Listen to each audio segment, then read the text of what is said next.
Hello everyone, my name is Susan. This video is a gender analysis based on my life experience and relevant gender theories. I'm very happy today to share my thoughts with you. Thank you so much for your interest and patience. On May 21st, 2000, I was born. The doctor cut the umbilical cord connecting me and my mother, held me up, looked me over and said, it was a girl. 2000 was a time when the one-child policy was still in force. One-child policy is a family planning policy implemented by the Chinese government in 1979, aimed at controlling the growth of population. According to the policy, urban families are only allowed to have one child, while rural families can have two children under certain circumstances. The policy has been in place in China for over decades and has had a profound impact on the country's population structure and the social development. The data released by the National Bureau of Statistics of China show that the male-to-female ratio of newborn babies in 2000 was approximately 117 males to 100 females. This gender imbalance was primarily due to the long-lasting one-child policy and various societal and cultural factors. In traditional Chinese culture, males are always seen as the continuous and heads of the family, while females are considered secondary. I was my family's first child. 2 years later, my mother gave birth to another boy. I had a little brother. As a result of violating the one-child policy, my family was fined over $10,000. One day when my parents were not at home, I took a shower with my brother. Back then, when I was a little child, I was very skinny and tanned. I loved adventures. I had short hair. I was just like a little boy. When my mother came home, saw us in the bathroom washing each other, she was in astonishment. You guys are not allowed to take shower together, she said. I asked why.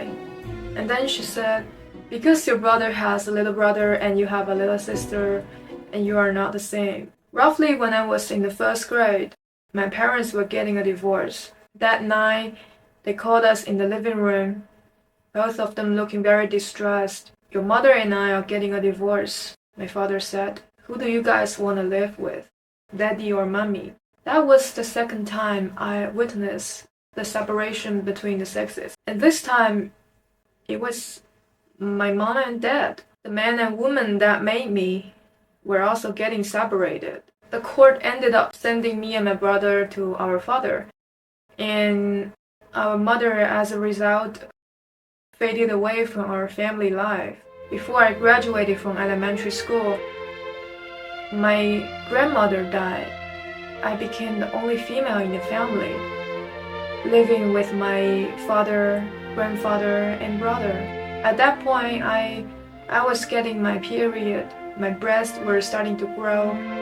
My face was getting pimples. I gotta wear a bra, prepare tampons in my bag, apply remedies on my face while shedding tears. When all of this happened, there were no older women by my side. I was becoming a woman on my own. I became a teenager. I started to care about my appearance. I want to be popular. I wanted my skin to look lighter, so I started to apply BB creams to my face. I wore lipstick, blush, concealer. And as I got prettier and prettier, I joined the ranks of the popular kids.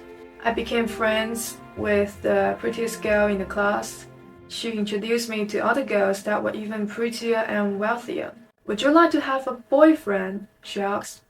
She herself was already in relationship with a boy on the basketball team. And these were the rules for the insiders, popular ones. You gotta be pretty, handsome, good-looking, fashionable, rich. You gotta wear the newest AJ, expensive stuff. And most importantly, you gotta be heterosexual. There are no gay popular kids, but always heterosexual. Very soon I developed romantic feelings towards a boy in my class. He was a basketball player, and to get closer to him, I learned to play basketball. It was crazy. I've made a lot of popular friends. I knew in my heart that all of these activities, makeup, basketball, social, were just to fit in the role of a popular girl. After high school, I never played basketball again. I prefer to stay alone, read books, do yoga, and meditate. When I changed myself to please others, I knew I wasn't happy. But once I entered the field of the popular kids, it was pretty hard to get out. I had to spend a lot of time maintaining my beauty, maintaining all the fakeness, maintaining my qualification. The camera was always rolling. I don't have time to discover myself or to calm down and be with myself. After all the final exams of the second grade were over, one of our tutors took us to rehearse a play that was to be played at the beginning of the next semester. I played a role that was as insignificant as the background prop. The boy I like played the lead character. We went to the studio for rehearsals. I sat on the stage, waiting for the only one line I had for the entire play. And for the rest of the time, I just watched the main characters come and go, the plot ebb and flow. The rehearsal was not interesting, but I look forward to it because in this way, I can see the boy every day. As summer vacation was approaching, I told the boy my feelings via message. It took about 20 minutes before he replied to me. "We'd better just be friends," he said. Back then, when I was 17, I found it really hard to accept his answer. We spent almost 2 years together in the same classroom, seeing each other every day. We played basketball together, we're having fun, we're sharing jokes. We have so many common friends. I saw almost every game of his. I bought him drinks. I sent him messages on weekend. Even though I understand this now because none of this were mutual. He never did the same things to me. But when I was 17, I couldn't accept this answer, so I said, "Let's never talk again." As a revenge, you know? And he was okay with that. The other day, we gotta go back to the studio for rehearsals. I arrived 10 minutes late on purpose because I didn't want to see him, but still I bumped into him. He was wearing those heavy and swanky costumes. He was the prince. Our studio was on the highest floor of the building. The stage was at the end of the hall, and chairs were set up from doorway to the stage, with only an aisle in the middle. When I was about to walk through the alley to the stage, I saw him walking towards me, and immediately he saw me too. I stood there, and he jumped into the chairs, fumbling for exit. I looked at him and then realized the so-called school romance was over because the prince was running away.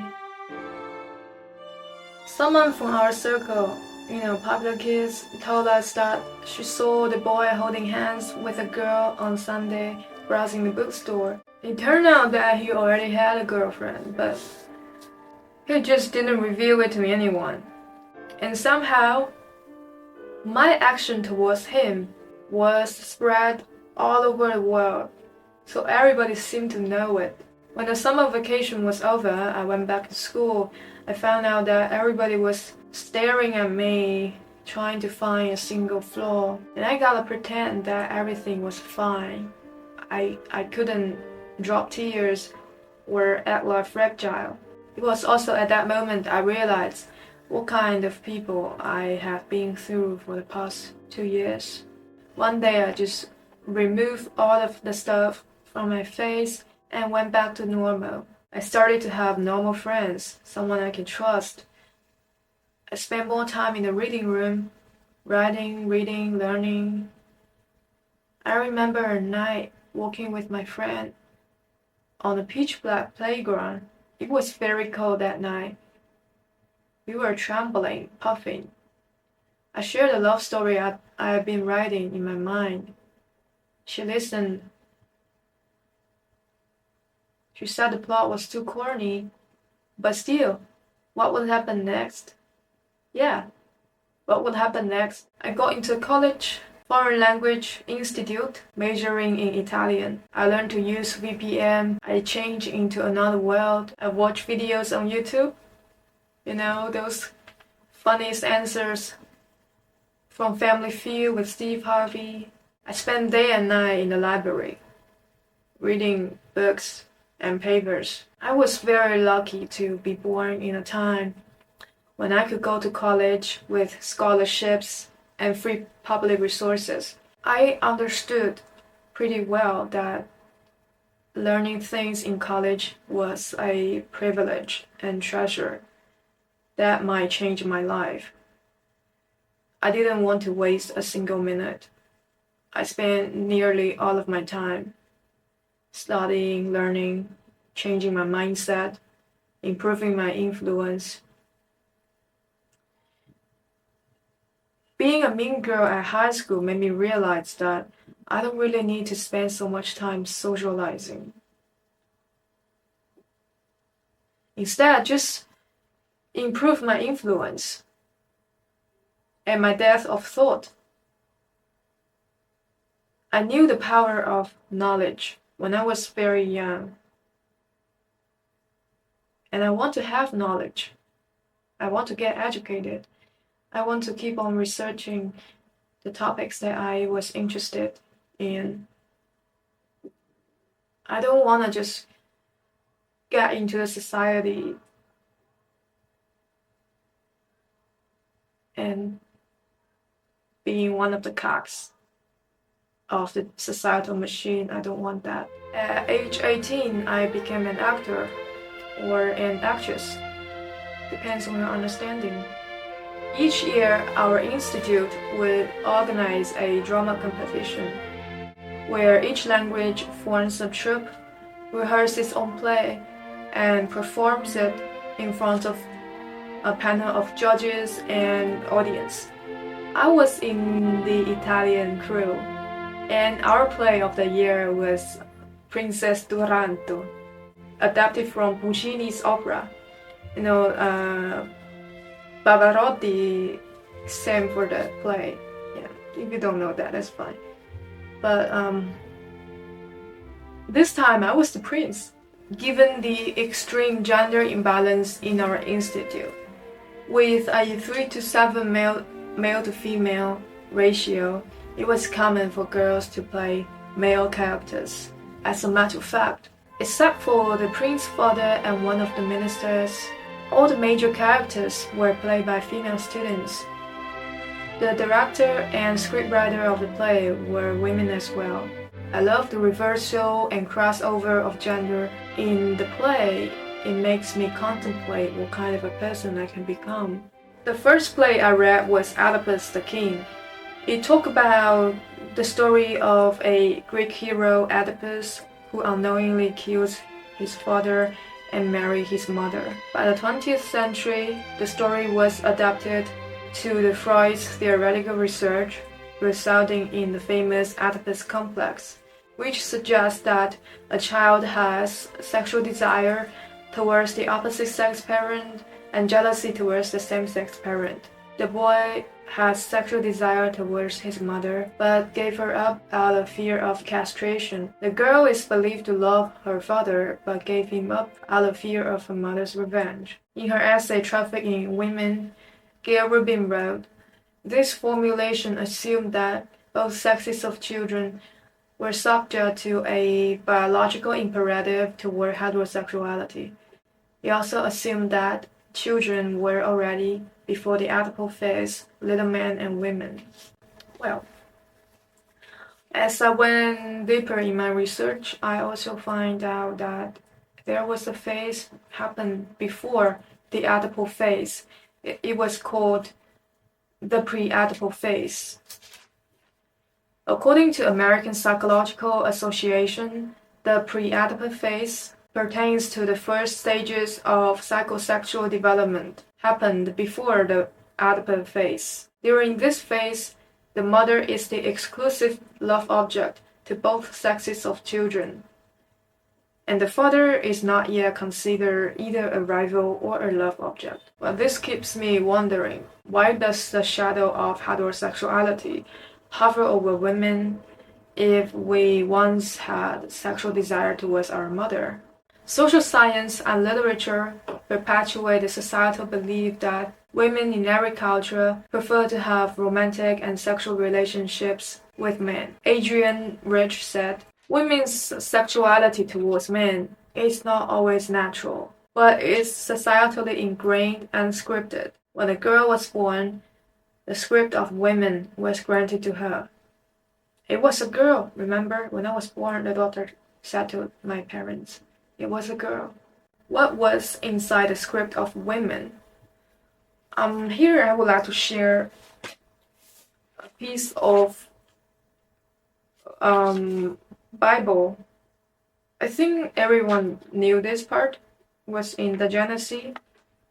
I'm going to read it.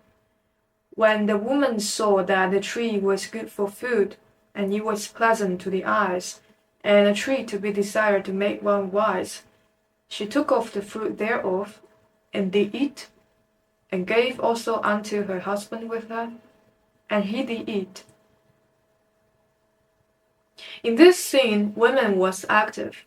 She was the first one to pick up the fruit of wisdom, even though it was forbidden by God. Men and women ate the same fruit. They are supposed to be equally intelligent. In this way, I mean, if man can have his kingdom, women can also have her queendom. But somehow, women live in a world and history created by men and were considered secondary. I wonder what would happen if the women ate the fruit and then she ran away from Eden Garden and invested herself in developing artificial intelligence, maybe. Will the history change? Let's take a look at the Princess Turandot's life script. I wrote it down right here. I'm going to read that for you. It was in Italian. It's been a while I speak Italian, but I try to express this to you guys. And then I will explain this in English for you. Alright, let's go. Like, the princess said, "Visto che sei il primo a chiederlo, ti dirò la verità, mia sorella carissima. Fin dall'infanzia siamo cresciute insieme e mi ha fatto compagnia in un tempo bellissimo nella mia vita. Non voglio credere che un uomo cattivo abbia dato origine alla sua disgrazia. Lui era stregato dalla sua bellezza. Dopo che proposta di matrimonio era stata rifiutata, quella canaglia ha scelto di raggiungere il suo scopo a ogni costo. Non mi sono mai dimenticata di una sera dei miei 10 anni, quando mia sorella è stata rapita. Per rimanere sempre pura e innocente si è suicidata. Da allora l'ho perduta per sempre. Quindi credo che tutti gli uomini siano ugualmente cattivi e che questo sia il mondo senza grande amore. Ho giurato vendetta per mia sorella. Nessun uomo potrà sposarmi." That was it. The princess lines. Sorry if the pronunciation was terrible. Alright, so Turandot is the name of this princess. Well, she was the princess of her country, and somehow her parents didn't give birth to any boys. So there were no prince, but only princess. In this case, she was very likely to be the queen, when her parents died. Well, the princess had a dear sister in her childhood. They spent a lovely time together, but unfortunately her sister was abducted by a man. after she has clearly rejected his proposal. And to preserve the so-called purity, the sister killed herself, which led to a deep trauma to the young princess, causing her to lose faith in love. But I would like to point out heterosexual love and believe that all men in the world are equally bad. Well, she takes her revenge by setting up 3 riddles for her suitors and executing those who did not answer correctly. Remember, she's very likely to be the queen. She got power. But in the final scene, the princess somehow married the prince, when she could have power to kill the prince, She said that the prince's name was Amore, like love. Yeah. At the beginning of the play, she had power. In the end, she lost her power and reduced herself into a wife,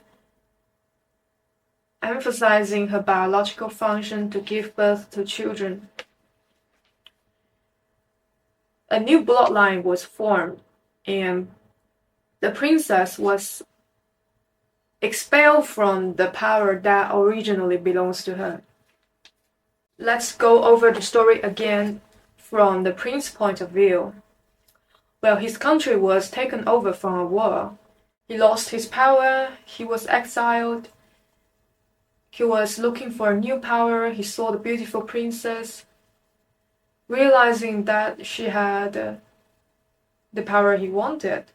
Well, the 3 riddles were not easy to answer, and the price was heavy. He might sacrifice his life. But he's got nothing left. He decided to take a risk. He was smart. He answered all the riddles correctly. The maid killed herself, so the prince had a maid. The maid was in love with the prince. And in the final scene, the maid killed herself to keep the prince's secret. But the maid doesn't have power. Princess does. The prince married the princess. Let's see. He became the king of the country. He took her power. He became the husband of the princess. He took her body.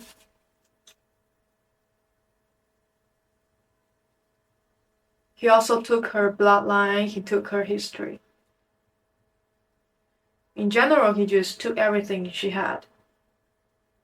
Everything he wanted.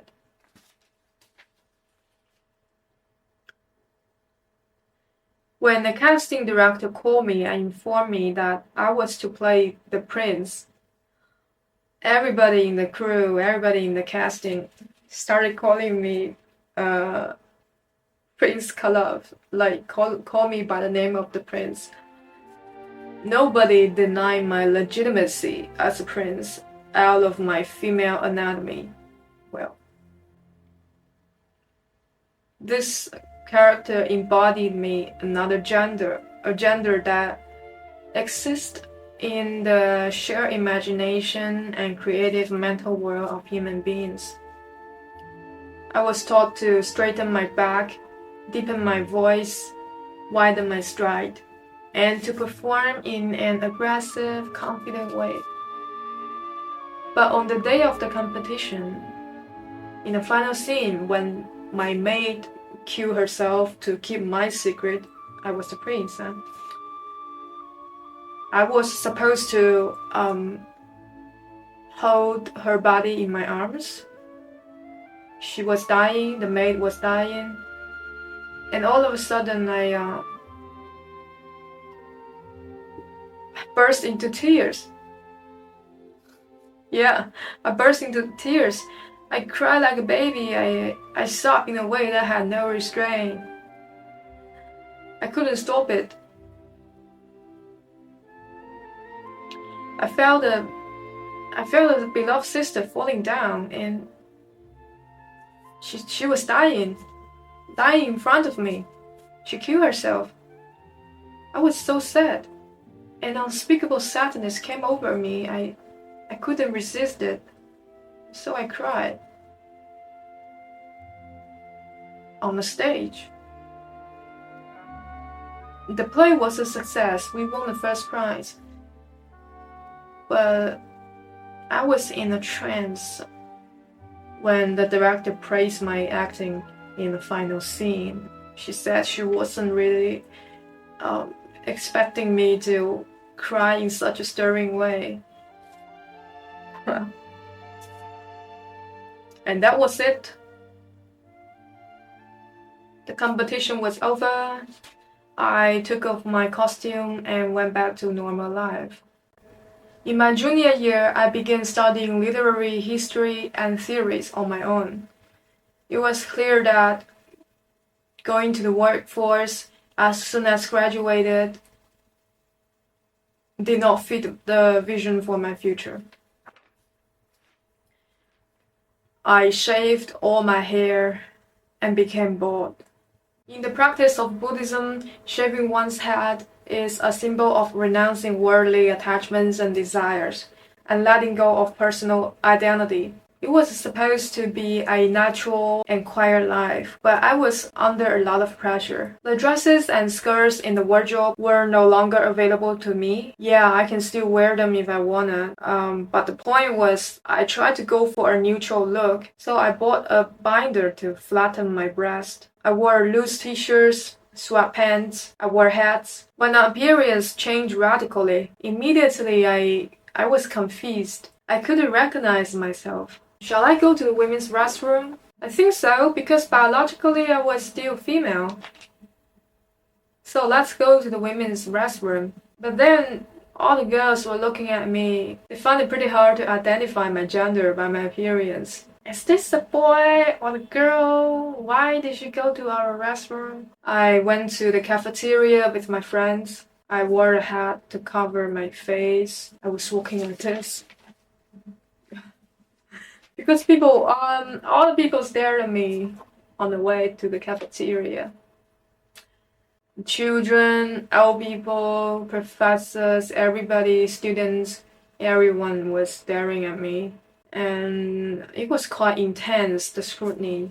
And for a moment I felt the nausea again. The nausea that once haunted me at high school when I tried so hard to be a popular girl. I questioned myself why the person has to challenge her own identity. Who am I if none of these characters fit me? The day I went to the barber shop, the hairdresser had an interesting conversation with me. He started out questioning whether I was going through a breakup with some boys. Because in his understanding, a girl was only possible to have this kind of haircut when she lost a boy. I said no. He looked surprised. But then changed the topic into what kind of a gender would I fancy later on when I am bald? By asking this question, I think he was suggesting that I can change my sexual orientation when my look changed. When I look so neutral, the hairdresser thought that I may not be suitable for boys. I think he's trying to ask whether I would become lesbian or bisexual. Well, honestly, I don't know either, so I couldn't give him a firm yes or no. I just said I will improvise on the spot. I thought when the script of women could not define me anymore, I would choose to improvise. And these are my thoughts about gender and sexual orientation and other kind of stuff. It was a great pleasure to share this with you. Thank you so much. See you next time. Traditionally, only males can inherit family property and perform... Okay. The princess had a dear sister in her childhood. Oh no.